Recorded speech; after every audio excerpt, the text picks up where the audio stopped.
Le croyant, dans toute bataille, quelle qu'en soit la violence, s'efforcera de garder la paix de son cœur pour laisser le Dieu des armées combattre en lui.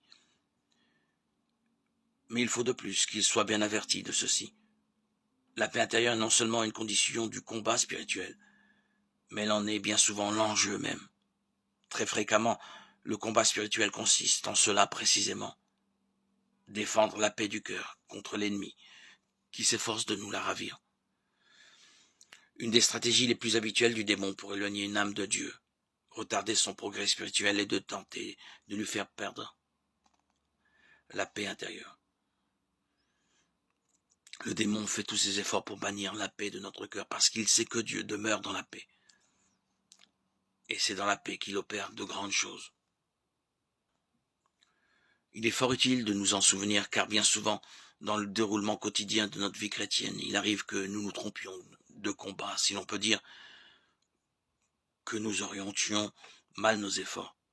Nous combattons sur le terrain où le démon nous entraîne subtilement, où il peut nous vaincre au lieu de combattre sur le véritable champ de bataille, où par contre, avec la grâce de Dieu, nous sommes toujours sûrs de vaincre.